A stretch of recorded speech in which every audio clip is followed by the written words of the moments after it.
Alright, thanks Evil Ted for the inspiration. And I wanted to make these, so I went to Harbor Freight and got these kneeling pads for cheap and basically under $20 while adding 4.5 inches to my height. So as you can see here, I'm going to go ahead and do the trace out. I'm going to leave the plastic on, but what I did notice later on that I should take the time to make sure that the boot is very close to that edge, really close. And that will help and save me when cutting it out. It makes it a little bit easier. So with the Sharpie, I'm just going to go ahead and trace out each boot. Then I'll take the time to use an X-Acto knife to cut the tracing that I did on the plastic. Just got to be careful because the plastic will move. And then once I remove it, then I can do the actual cutting of each foam piece one by one.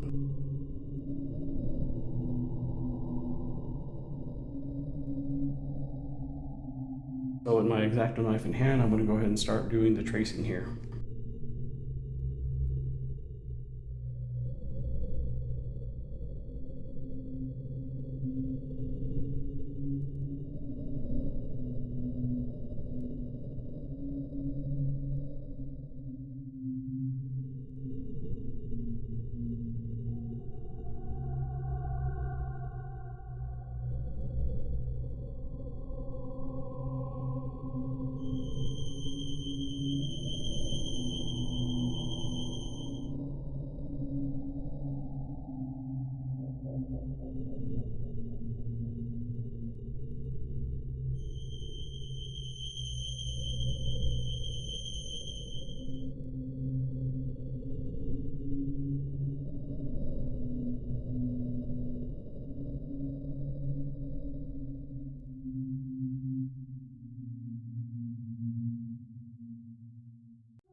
Now with the initial tracing that was done, I'll do it one more time so that it'll make the grooves deeper and more visible on camera.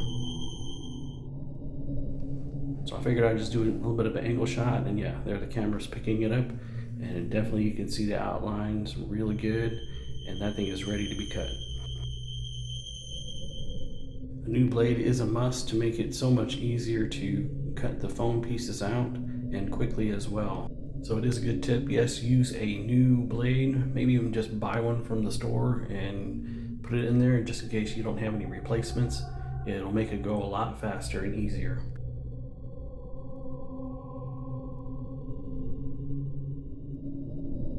So now with those cut out, I'll start tracing onto the next pad and make it just a little bit larger than the original one that I just made here. And then I'll do it the same thing for the next knee pad. I'll make that one a little bit larger after I cut these out. Now for the reason I'm doing that is because I actually wanted to have like a step up, so that way as I go down, the footprint gets larger for each level, and that way I have a wider foot for an ease of balance. And this is for not really looks, but for functionality, and definitely for me with my difficulties, it will help me in wearing them and stay balanced.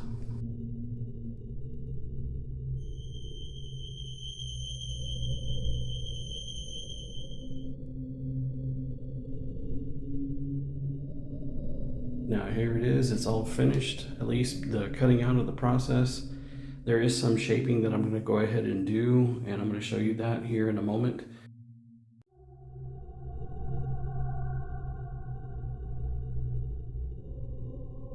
Alright, so this is the first one I finished. I did an angle cut, so that way I can give this like a plateau look. Or in a way like, you know, how they got the pyramid, you know, it's wide at the bottom and then it starts to narrow as it goes each level. And that's what I was looking at doing here.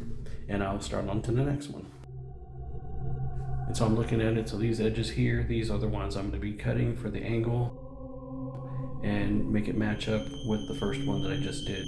And as you can see here, it's going to look just like that one, well similar. So take a look, you can see all those edges I'm going to have to cut.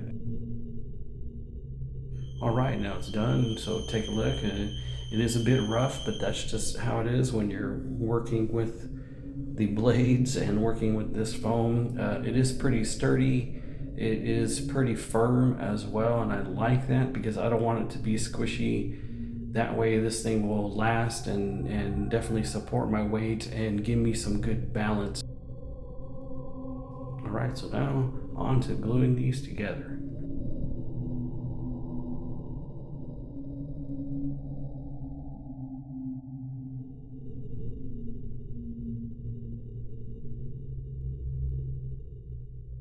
So yes, I will be using Barge Cement here, but this is the first time using the tube one. I usually have that, the big can with the green label.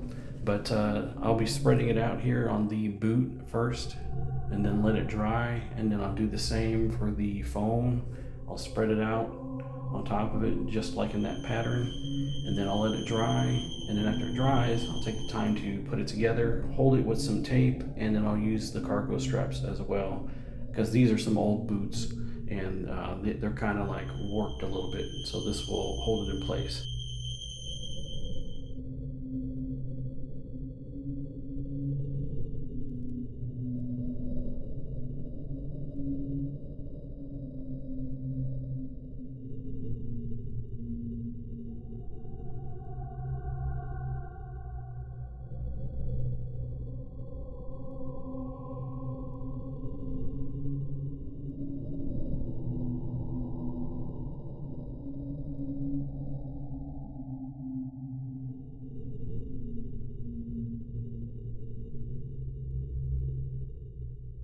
All right, so this is my end result in holding it. I got it taped down, and I used the cargo straps to hold the front of the boot down because it's old and warped. And then we'll let it dry, and then we'll take a look at it after it dries.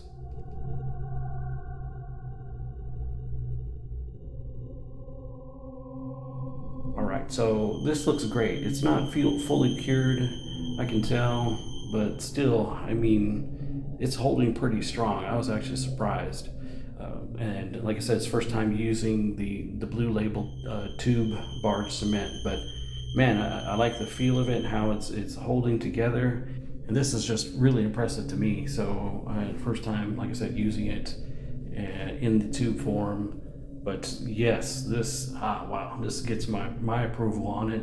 Definitely, I want to use it again, and it is convenient, and it saves a little bit of money too. And I think I'm really going for the fact that I want to test it out because it looks kind of cool, you know. Well, these things feel great, man. Wow, this is perfect. It takes some getting used to, but man, yes, they are pretty cool. Just the fact that I made them out of those kneeling pads, and the result with it not even being fully cured, I can walk on them still. Wow. So yeah, definitely I will tape them down, lock them down, and let them cure for a day or so, and then I'll come back and unwrap them. But this is awesome. Well, this is going to be my new go-to if I need to make some other projects with foam, but if you're looking to make some platform boots under $20, this is the way to go. Also, thank you, Evil Ted, for the inspiration. Your video helped me out a lot, and you guys go check out his channel and see all the great things that he makes. He's been on there for years. And you're probably wondering what I was thinking about doing about the rough edges. Well, after careful thought, I was looking at it, turning it around, and really just, picking my brain. And for me, I got an idea. So for this one, it'll be another video. So thanks for watching, and I'll see you on the next video. Like and subscribe.